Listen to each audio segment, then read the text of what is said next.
ఓం శ్రీ మహాగణాధిపతయే నమః.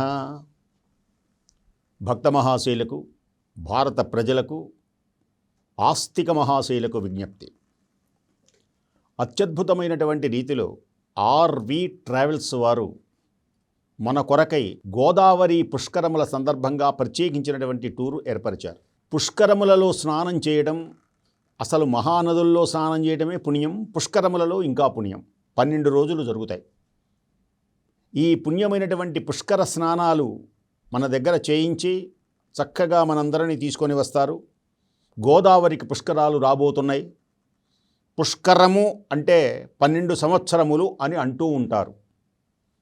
పుష్కరము అంటే పవిత్రమైనటువంటి జలము అని అర్థం. 12 సంవత్సరాలకు ఒకసారి వస్తుంది కనుక దీనిని పుష్కరం అంటారు. అలాంటి పుణ్యమైనటువంటి పుష్కరుడు, పుష్కరం అనే దేనికనింత గొప్పతనం నదులకు. పుష్కరుడు అని పేరు కలిగినటువంటి ఒక దివ్యమైనటువంటి మహర్షి బ్రహ్మదేవుని గురించి తపస్సు చేసి జలస్వరూపాన్ని పొందుతాడు. దీనిని బ్రహ్మదేవుడు తన కమండలంలో అట్టబెట్టుకుంటారు. పవిత్ర శక్తివంతమైన జలం.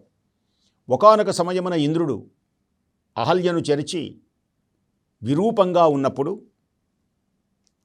బ్రహ్మదేవుని దగ్గర మొరబెట్టుకున్నప్పుడు బ్రహ్మదేవుడు తన దగ్గర ఉన్నటువంటి పుష్కర జలాన్ని, అంటే పవిత్రమైనటువంటి జలాన్ని ఆయన మీద ఒక 4 చుక్కల చల్లుతాడు. చల్లగానే శాప విమోచనమై అందమైనటువంటి రూపం కలుగుతుంది. దీనిని గ్రహించినటువంటి బృహస్పతి అంటే గురుడు, స్వామి ఆ జలమును నాకు ఇవ్వమంటాడు. అప్పుడు బ్రహ్మదేవుడు అంటాడు, నీవు ఏ ఏ రాసుల యందు సంచరిస్తూ ఉంటావో ఆయా రాసులలో ఆయా నదికి ఈ జలమును ప్రవేశిస్తుంది. ఆ జలం పవిత్రమై పుష్కర జలం అవుతుంది. ఉదాహరణకి గురుడు ఒక రాశిలో నుంచి ఇంకొక రాశి రావడానికి అంటే 12 రాసులు ఉంటాయి. మేషం, వృషభం, మిథునం, కర్కాటకం ఇలాంటి ఒక్కొక్క రాశిలో నుంచి ఒక్కొక్క రాశికి రావడానికి గురుడు అంటే బృహస్పతి 12 సంవత్సరాల కాలం పడుతుంది. మేషరాశిలోకి వచ్చాడనుకోండి, గంగా నదికి పుష్కరములు వస్తాయి. అలా ఏ ఏ రాశికి ఆయా నదుల యొక్క విశేషం ఉంటుంది. రేపు గోదావరి నదిలోకి ఆ బృహస్పతి రాబోతున్నాడు. అందుకని గోదావరి నదికి పుష్కరములు వస్తాయి. గోదావరి త్రయంబకంలో జన్మించి ఇటు సముద్రంలో కలుస్తుంది. ఈ మధ్యలో ఉన్నటువంటి అనేకమైనటువంటి పుణ్యక్షేత్రాలు మనకు దర్శనమవుతాయి. ఎక్కడైనా స్నానం చేయొచ్చు.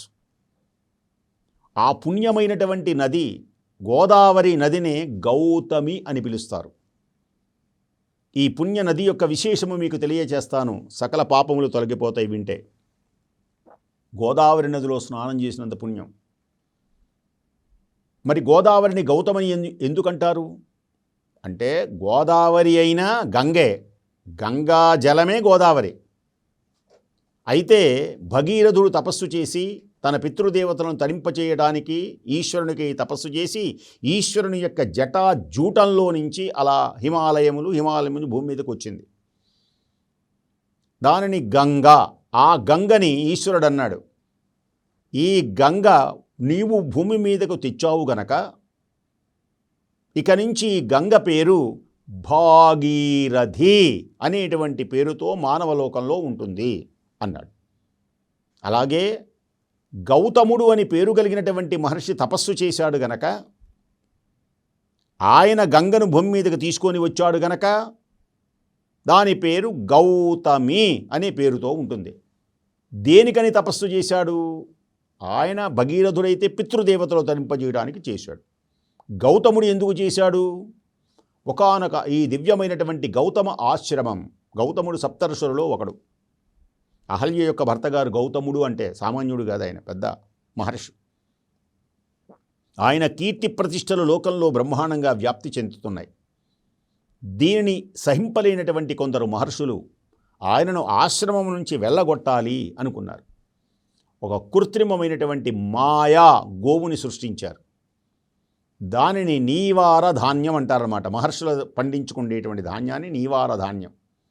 దానిలో మేస్తూ ఉంటే ఆ మేసేటువంటి గోవుని తరమకూడదు గనక, గోమాత కనుక గౌతముడు ఏం చేశాడు అంటే, అది మామూలు గోవే అనుకొని ఆ చేతిలో నీళ్లు తీసుకొని అలా చల్లాడు, అంటే వెళ్ళమని. గోవులు కూడా నీళ్లు చల్లగానే నన్ను వెళ్ళమంటున్నాడని అది వెళుతుంది. అది అలా చల్లగానే ఏం జరిగింది, వెళ్లకుండా అమాంతం కాళ్ళు చేతులు కొట్టుకుంటూ గిలగిల కొట్టుకుంటూ మరణించింది. ఎప్పుడైతే గోవు మరణించిందో మహర్షులందరూ గౌతముడి దగ్గరికి వచ్చాడు. ఓ మహర్షి, నువ్వు బ్రహ్మహత్య కాదు, గోహత్య చేశావు. ఈ గోహత్యకు మించిన పాపం లేదు. ఛే, ఇలాంటి పాపాత్ముడు మా ఆశ్రమంలో ఉండటానికి వీల్లేదని ఈ వంకతో గౌతముణ్ణి ఆశ్రమంలో నుంచి పంపించి వేశారు. దీనికి గౌతముడు బాధపడ్డాడు.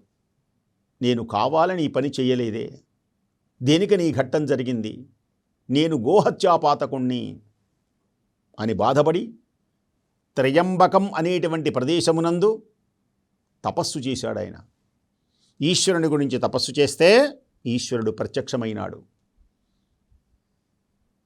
గౌతమా, నీకేం కావాలి వరం?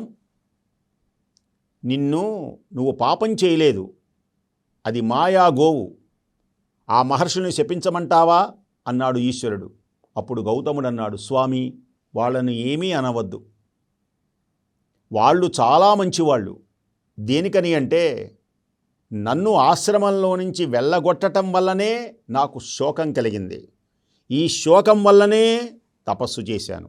తపస్సు చేశారు గనకనే మీ దర్శన భాగ్యం నాకు కలిగింది. మీ దర్శన భాగ్యం కలిగించడానికి కారణభూతమైనటువంటి మహర్షులు ఎంతో ధన్యులు. అయితే కోరుకోమన్నారు గనక ఒక కోరిక కోరతాను. నా వలన ఆ గోవు అలా మరణించి ఉన్నది, అందుచేత గోదావరి అన్నాడు.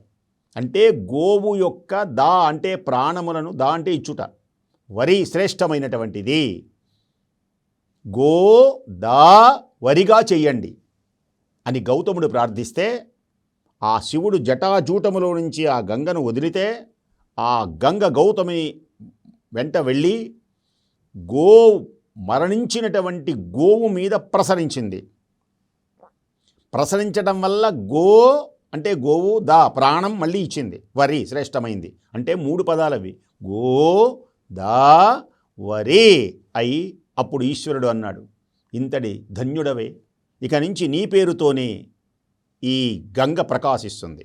ఇక నుంచి గోదావరి అనేటువంటి పేరుతో, గౌతమి అనేటువంటి పేరుతో కూడా వర్ధిల్లుతుంది. ఈ నదిలో స్నానం చేసిన, ఈ నదీ జలమును పానము చేసిన సమస్త పాపములు పోతాయి. అలాంటి పుణ్య దివ్య మహోన్నతమైనటువంటి గోదావరి పుష్కరములను ప్రత్యేకించినటువంటి ప్యాకేజీ ద్వారా ఆర్వి ట్రావెల్స్ వాళ్ళు మనకు 11 సంస్థలు ఉన్నాయి. వాళ్ళవి బెంగళూరులో కూడా ఉన్నది. ఈ క్రింది ఉన్నటువంటి నెంబర్లను చక్కగా మీరు సంప్రదించి ఆ పుణ్య సంపదను మీరు తెచ్చుకొనవలసిందిగా కోరుకుంటూ స్వస్తి.